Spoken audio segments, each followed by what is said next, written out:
but my Lord, your Lordship and my Lord Mrs. Naeem Afghan note that in your judgment, in your opinion as well, that there are a number of these candidates who had contested as independents and had never joined SIC, which included, according to your Lordship's opinion, Mr. Gohar Khan, who was the head of the party. Now, in terms of symbols, my Lord, your Lordship's view and what caused the problem, and as your Lordship said, that had they joined PTI, this issue may not have arisen, is noted in your Lordship's opinion on paragraph 18 on page 229. My Lord, the doctrine invoked for doing all this, besides Article 187 of the Constitution, was the doctrine referred to as the doctrine of constitutional fidelity. That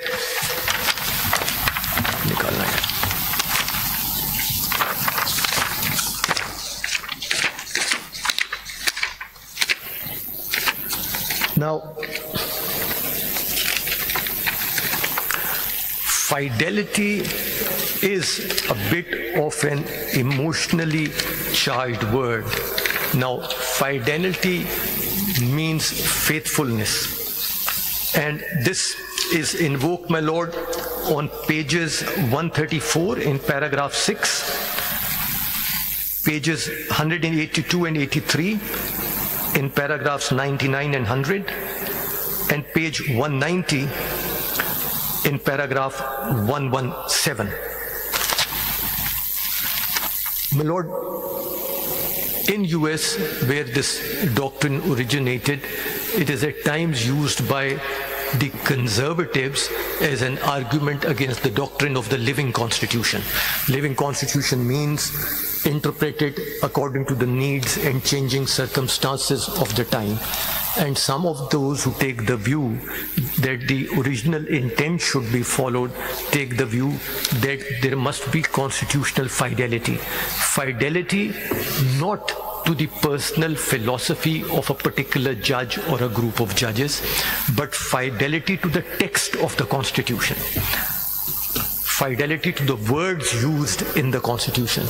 And our submission over here is that on the basis of this doctrine, one cannot go beyond the text of the Constitution, and the text of the Constitution is very, very clear in that regard. This Honorable Court itself, in a 7-member bench case, in that of Hamza Rashid, which is, my Lord, volume 3, tab 12. Volume 3, tab 12.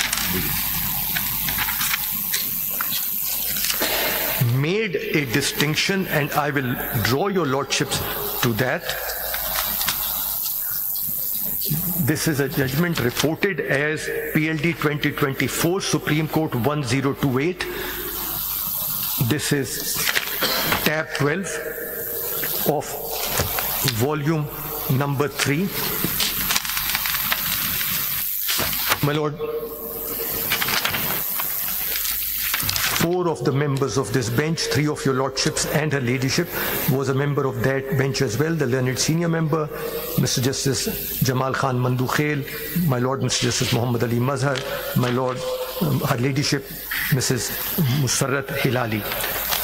I'm not Mrs. Sorry, Miss my apologies, your Ladyship, Miss Musarrat Hilali, Miss Justice Musarrat Hilali. All right. My apologies.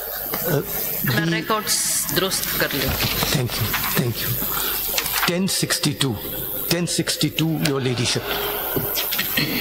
The interpretation, Roman paragraph 3. Sorry, Makhdoom साहब, मेरे वालिद का नाम साथ में लिखा है, तो इसलिए मैं बहुत माइंड करती हूँ.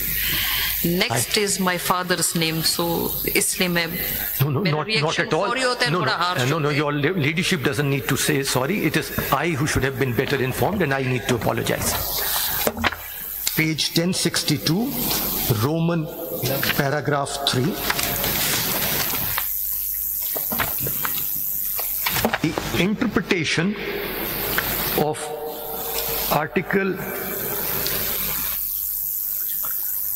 62(1)(f) of the Constitution in imposing a lifetime disqualification upon a person through an implied declaration of a court of civil jurisdiction while adjudicating upon civil rights and obligations of the parties is beyond the scope of the said article and amounts to reading into the Constitution.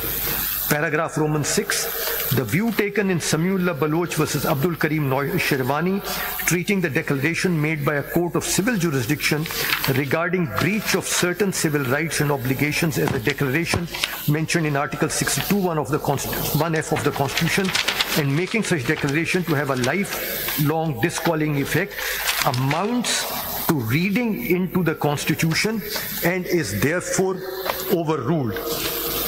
If your ladyship and your lordships may also turn to page 1074.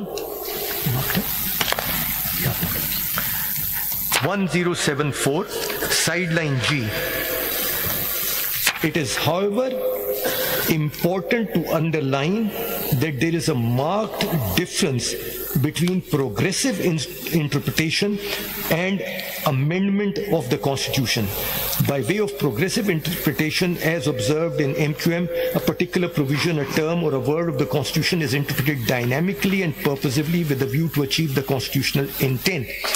Courts cannot, under the disguise of progressive interpretation, amend the Constitution and read that into it which is not enshrined in any provision of the Constitution.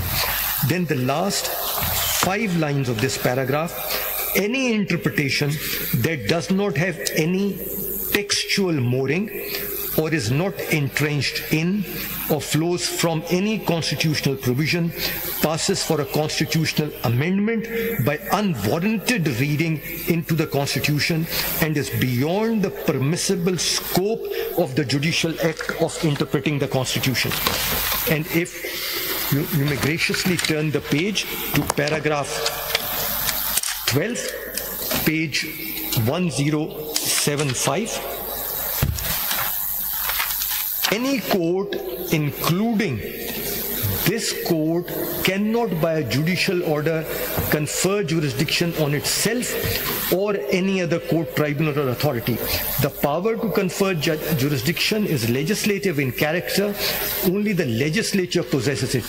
No court can create or enlarge its own jurisdiction or any other court's jurisdiction, nor any court has any inherent or plenary jurisdiction because of the constitutional command in Article 175, paragraph 2 of the Constitution. The courts in Pakistan do not possess any inherent jurisdiction on the basis of some principles of common law, equity, or good conscience, and only have that jurisdiction which is conferred on them by the Constitution, by or under any law. This is a concurring opinion.